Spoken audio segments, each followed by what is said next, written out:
नमस्कार, स्वागत है आप सभी का। मुझे विश्वास है आप सभी कुशलपूर्वक होंगे, कुशलपूर्वक हैं आप सभी, मुझे विश्वास है, क्योंकि आप तभी तो मेरे साथ बड़े आनंद के साथ इस इंग्लिश की बहुत ही इम्पोर्टेंट एंड इंटरेस्टिंग टॉपिक को वॉच कर रहे हैं, देख रहे हैं। Translation Hindi to English part number 4।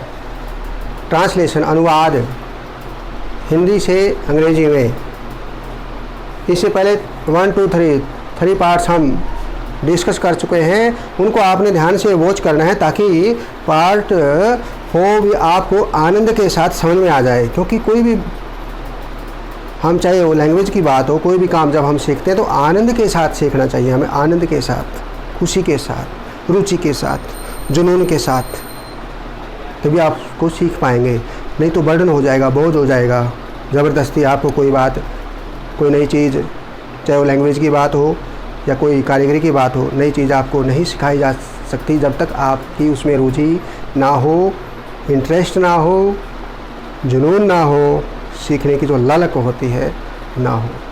Let's start part number 4, translation. Hindi के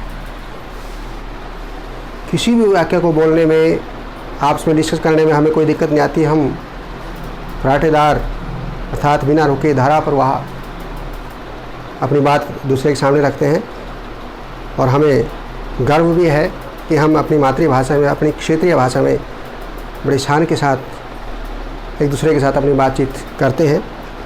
लेकिन मैं फिर कह रहा हूँ कि इंग्लिश का सीखना हमारे लिए बहुत ही महत्वपूर्ण है, ज़रूरी है। इंटरनेशनल लैंग्वेज होने की वजह से एक हमारी अचीवमेंट होते हैं। तो कैसे हिंदी की तरह हम फराटेदार इंग्लिश अर्थात विद फ्लुएंसी, धारा प्रवाह इंग्लिश को भी बोल पाएँ, अपनी बात रख पाएँ, उसी के लिए हम प्रयास कर रहे हैं। ट्रांसलेशन करते हैं हम, हिंदी के सेंटेंसेस लिखते हैं साथ में और फिर उनको इंग्लिश में ट्रांसलेट करते हैं। वह अपने माता पिता का सम्मान करता है, उसे अपने माता पिता का सम्मान करना चाहिए। यह करता है, ता है, यह है चाहिए। देखिए डिफरेंस है। हिंदी में तो हम आसान से कह सकते हैं कि आपको अपने माता पिता का सम्मान करना चाहिए, वह अपने माता पिता का सम्मान करता है। लेकिन जब इसमें डिफरेंस है, इसमें ता है आता है, इसमें चाहिए आता है, तो इंग्लिश में भी डिफरेंस आएगा लिखते हुए। उस रूल को भी आपने सीखना है कि जब इसमें ता है आया हुआ है, इसमें चाहिए आया हुआ है, तो इंग्लिश में भी उन दोनों सेंटेंसेस में डिफरेंस आएगा। और क्या डिफरेंस आएगा, ये आपने बड़ी रुचि के साथ, आनंद के साथ सीखना है। मैं इस समस्या को हल कर सकता हूँ। कोई ये कहता है मैं इस समस्या को हल करता हूँ, ठीक है ना। यह है कर सकता हूँ। हमें नियमों का पालन अवश्य करना चाहिए। काश मैं राजा होता, शायद आज वर्षा हो। जब मैं 7 वर्ष का था, तैर सकता था, सकता और था। इसमें है सकता हूँ या सकता है, इसमें सकता था। क्या आप चाय लेंगे? तुम्हें प्रतिदिन सैर के लिए जाना चाहिए। दरवाज़ा खोलो, आपको वहाँ जाने की आवश्यकता नहीं है। मेरा अपमान करने की आपकी हिम्मत कैसे हुई? वह धूम्रपान किया करता था, वह धूम्रपान का आदी है।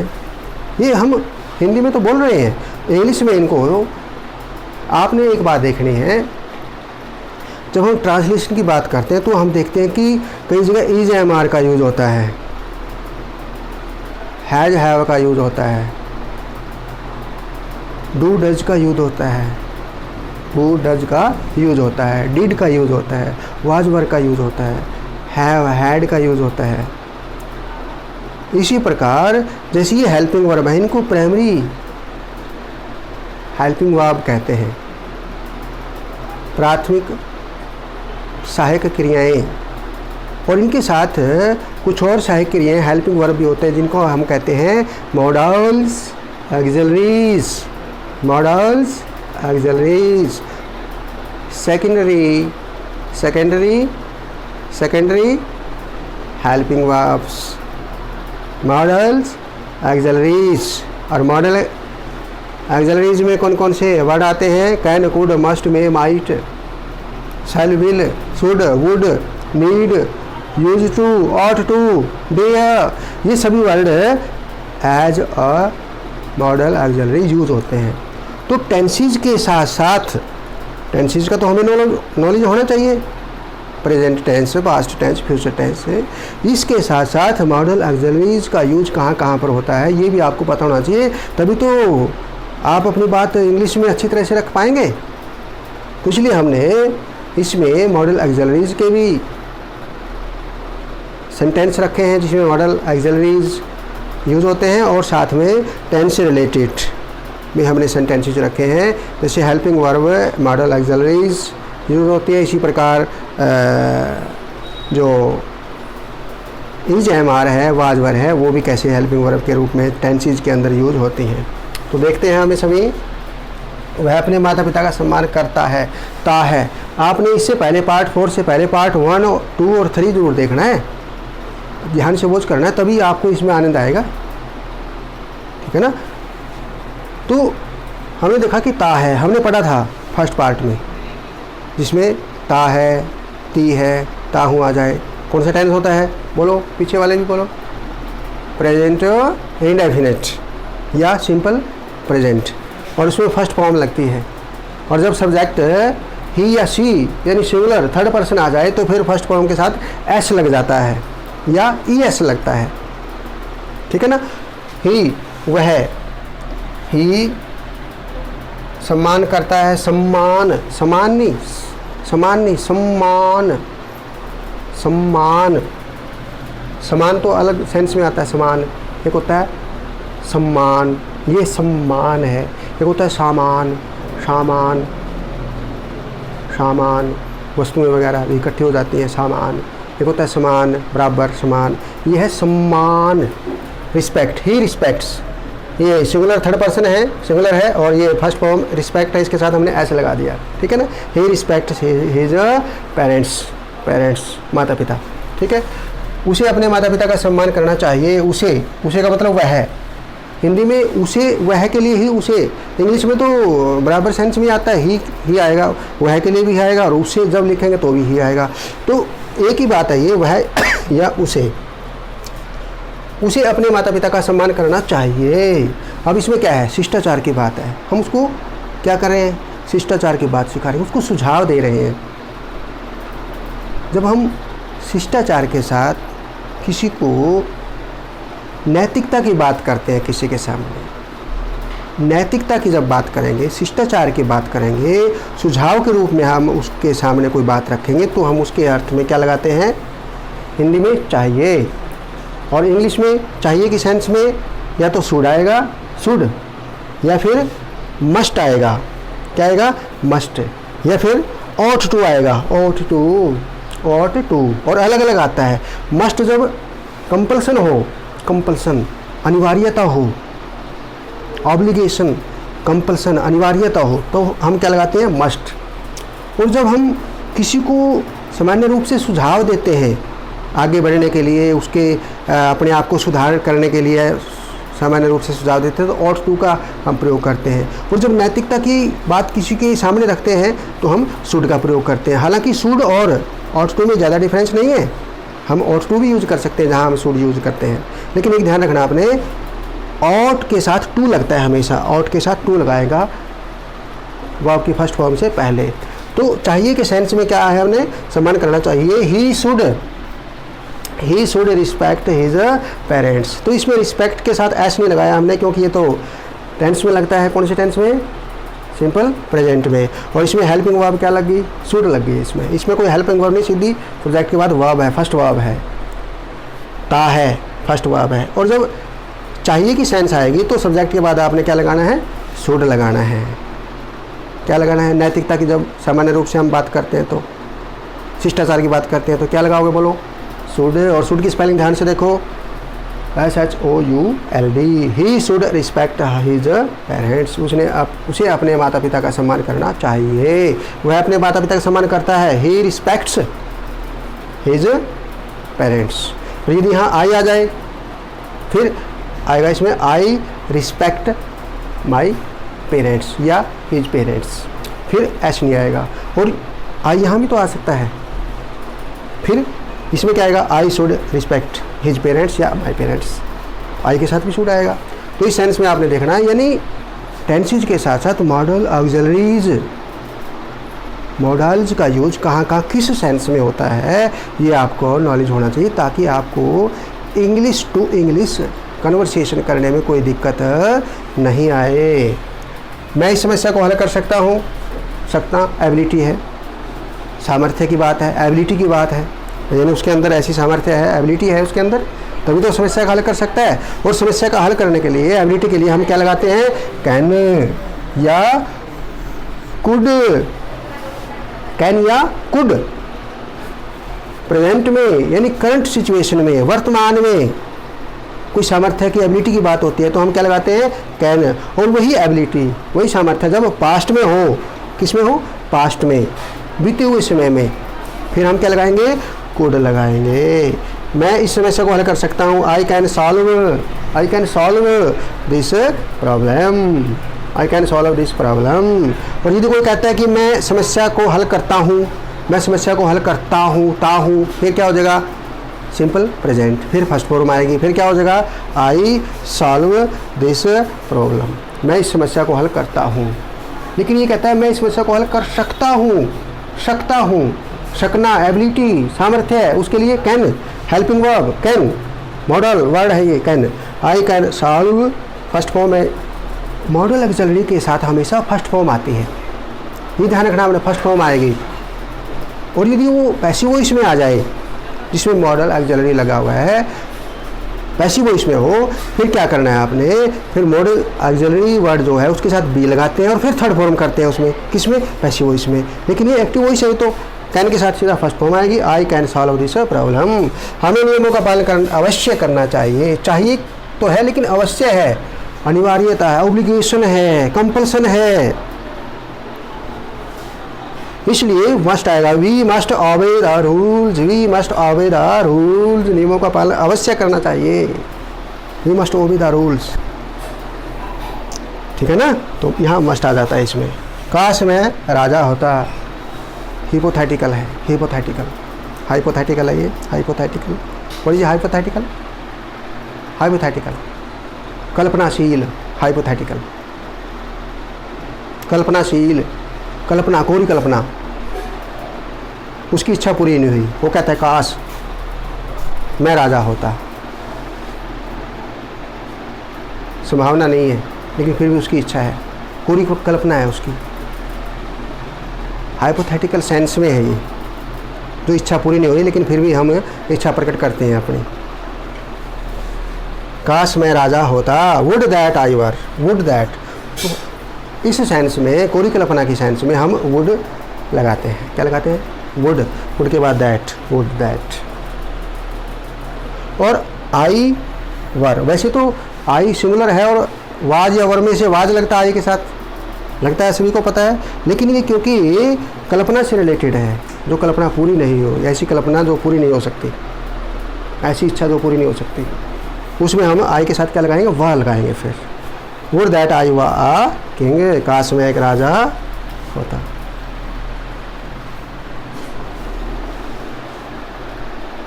समझिए सभी, हाइपोथेटिकल सेंटेंसेस में हम क्या करेंगे, वुड दैट आई वर कर देंगे, would that I were a king, शायद आज वर्षा हो, बादल ज़्यादा है, बादल ज़्यादा है आकाश में, शायद आज वर्षा हो, तो में आएगा।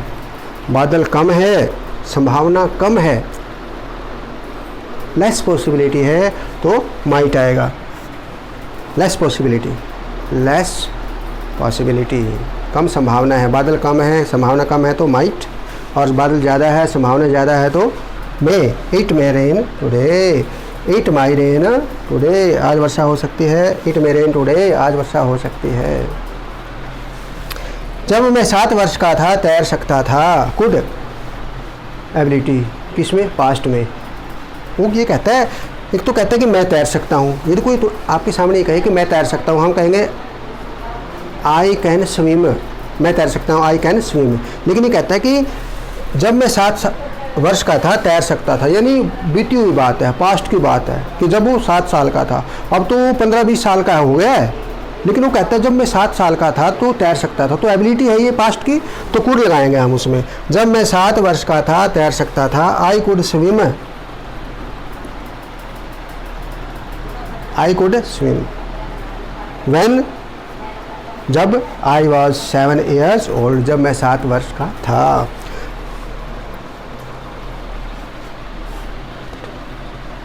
क्या आप चाय लेंगे? कोई हमारे घर मेहमान आता है, गेस्ट आता है, हम कहते हैं क्या आप चाय लेंगे? उसकी इच्छा जानते हैं, रिस्पेक्ट करते हैं। Would you have a cup of T? Would you have a cup of T? Would you have a cup of T? इच्छा जानने के लिए किसका लगाएंगे हम, प्रयोग करेंगे, किसका प्रयोग करेंगे? वुड का प्रयोग करेंगे, वुड। तुम्हें प्रतिदिन सैर के लिए जाना चाहिए। You ought to go for a walk daily. Ought to चाहिए की सेंस में शुड आएगा या ऑट टू आएगा या मस्ट आएगा, अनिवार्यता के लिए, ऑब्लिगेशन के लिए, कंपल्सन के लिए मस्ट, नहीं तो ऑट टू या शुड का प्रयोग करते हैं हम। शिष्टाचार की या कोई सुझाव देते हैं हम किसी को, ought to, you ought to go for a walk daily. दरवाज़ा खोलो, ओपन द डोर। इसमें सब्जेक्ट नहीं है, सीधा वर्ब से स्टार्ट होता है। इनको इम्पेरेटिव सेंटेंस बोलते हैं। कि क्या बोलते हैं इनको? Imperative sentence. और इम्पेरेटिव सेंटेंस में आदेश हो सकता है, रिक्वेस्ट हो सकती है, ऑर्डर्ड हो सकता है,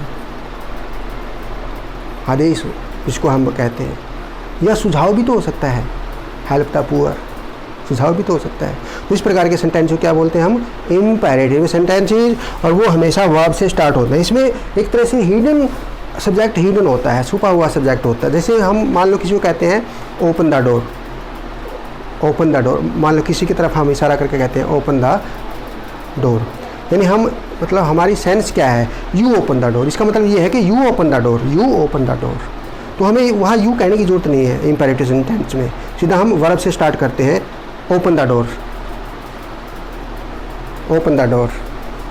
तो इसलिए इम्पेरेटिव सेंटेंस जो वर्ब से स्टार्ट होता है, ओपन द डोर है, don't make a noise, help the poor, shut the window, sit down, please help me, go at once. तो इस प्रकार ये क्या है? Imperative sentences. और इनको हम कहते हैं दरवाज़ा खोलो, ओपन द डोर। आपको वहाँ जाने की आवश्यकता नहीं है, आपको वहाँ जाने की आवश्यकता नहीं है। आवश्यकता के लिए कौन सा मॉडल वर्ड यूज होता है? नीड। नेगेटिव सेंस में यू नीड नॉट, आवश्यकता नहीं है गो देयर, वहाँ जाने की, गो फर्स्ट फॉर्म आती है। हालांकि नीड और डेयर, नीड और डेयर ये मेन वर्ब के रूप में भी आ जाते हैं, ये ध्यान रखना आपने। जब ये मेन वर्ब के रूप में आएंगे उसके बाद फिर टू आएगा और फिर आगे फर्स्ट फॉर्म आएगी, यानी टू इन्फिनिटी हो जाएगा फिर ये, जब ये मेन वर्ब के रूप में आएंगे, ठीक है ना।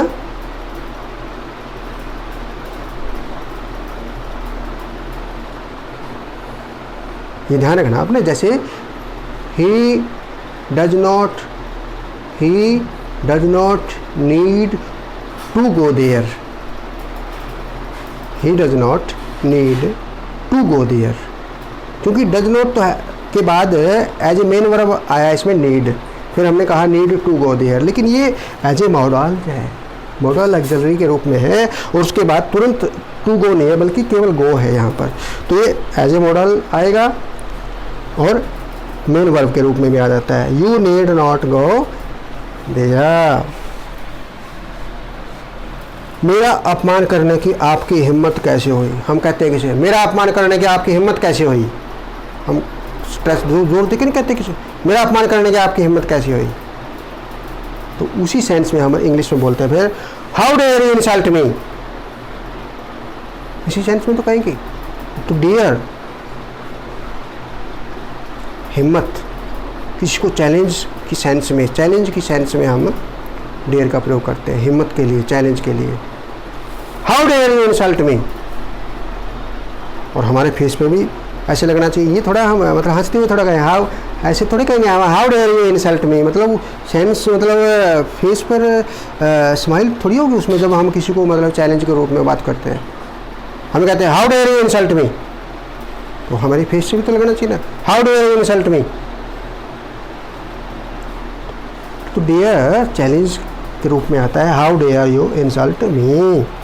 वह धूम्रपान किया करता था, किया करता था, धूम्रपान किया करता था, यानी पास्ट की एक ऐसी आदत है जो लगातार उसकी आदत धूम्रपान करने की थी लगातार पास्ट में, तो उसके लिए हम किसका यूज करते हैं, यूज टू का।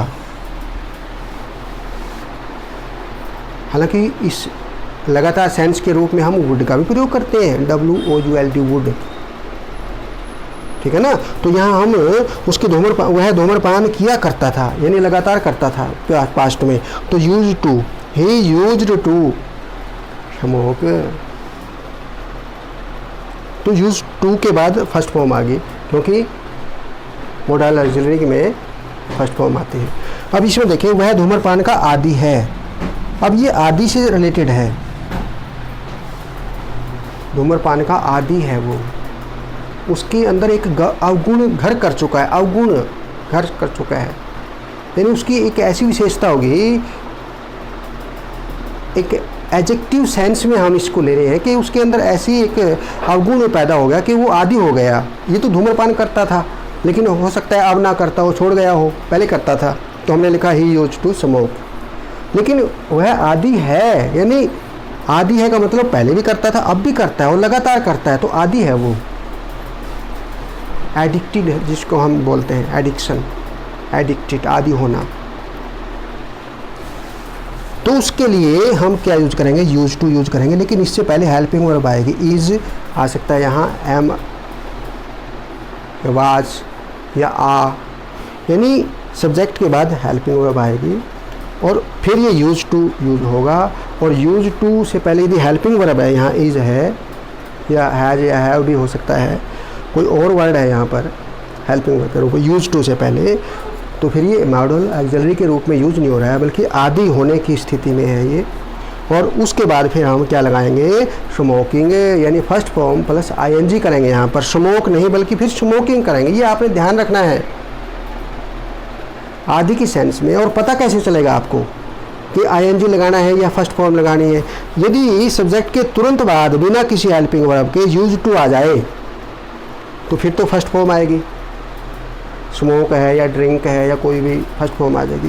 और यदि सब्जेक्ट के बाद हेल्पिंग वर्ब है यहाँ कोई भी और फिर यूज टू आता है, फिर आपने यहाँ स्मोक नहीं बल्कि स्मोकिंग करना है, वह धूम्रपान का आदी है, ही यूज टू स्मोक, वह धूम्रपान किया करता था। इसी सेंस में दो ऐसे मॉडल ऑक्सिलरी हैं जो फ्यूचर इंडेफिनिट में यूज होते हैं, फ्यूचर इंडेफिनिट में या फ्यूचर कंटिन्यूस में, यानी फ्यूचर टेंस में यूज होते हैं। वो कौन से हैं, वो शैल और विल, वो दो वर्ड भी एज अ मॉडल ऑक्सिलरी हम यूज करते हैं, शैल और विल को भी फ्यूचर की बात की सेंस में भी, या किसी की अनुमति लेने से संबंधित या किसी की इच्छा जानने के लिए भी तो हम विल का प्रयोग करते हैं, would you, will you help me, shall you open the door, क्या आप दरवाज़ा खोलेंगे, shall you open the door. तो इस प्रकार हम शैल और विल को भी मॉडल ऑक्सिलरी के रूप में यूज करते हैं, और टेंस के रूप में हम फ्यूचर टेंस में यूज करते हैं विल और शैल को, आई और बी के साथ शैल लगाते हैं हेल्पिंग वर्ब के रूप में, और बाकी जो दूसरे सब्जेक्ट हैं उनके साथ विल लगाते हैं। और दूसरी सेंस में यदि कोई बात अनिवार्यता की, स्ट्रेस देने की, जोर देने की हो, कंपल्सनी की हो जाए या ओब्लिगेशन की बात आ जाए, फिर हम इसको इंटरचेंज कर लेते हैं, फिर हम आई वी के साथ क्या लगाते हैं, विल, आई वी के साथ फिर विल लगाते हैं, और बाकी सब्जेक्ट्स के साथ फिर हम शैल लगाते हैं। जैसे मैं आपकी सहायता करूँगा, I shall help you, I shall help you, और मैं कहता हूँ मैं आपकी सहायता अवश्य करूँगा, मैं आपकी सहायता अवश्य करूँगा, फिर मैं कहूँगा I will help you, I will help you. तो इस प्रकार आपने देखना है कि किस प्रकार ट्रांसलेशन में, चाहे वो मोडाल्स ऑक्सिलरी की बात हो या किसी टेंस से रिलेटेड सेंटेंस की बात हो, यदि हम ध्यान से, रुचि के साथ, आनंद के साथ डिस्कस करते हैं तो आपको अंग्रेजी को अंग्रेजी में बोलने की या अंग्रेजी को अंग्रेजी में सीखने की कोई समस्या नहीं होगी। अब तो हमें अपनी हिंदी भाषा का या अपनी क्षेत्रीय भाषा की हेल्प लेनी पड़ती है अंग्रेजी को सीखने में, परेशानी होती है। तो आप यदि प्रैक्टिस ध्यान से करेंगे तो ये भी आपकी समस्या दूर हो जाएगी। आप अंग्रेजी में ही सोचेंगे, अंग्रेजी में ही बोलेंगे। अब हो सकता है आपको पहले हिंदी में सोचना पड़े, फिर उसको ट्रांसलेट करना पड़े इंग्लिश में, तो ये बिना प्रैक्टिस के होता है। फिर हम वही बात कहेंगे, क्या? Practice makes a man perfect. ठीक है, इस प्रकार उत्साह के साथ लगे रहिए, मेरे साथ सीखते रहिए। फिर से Satvir Singh lecturer in English का आपको पुनः प्रणाम। जय हिंद, थैंक यू, धन्यवाद, बाय बाय।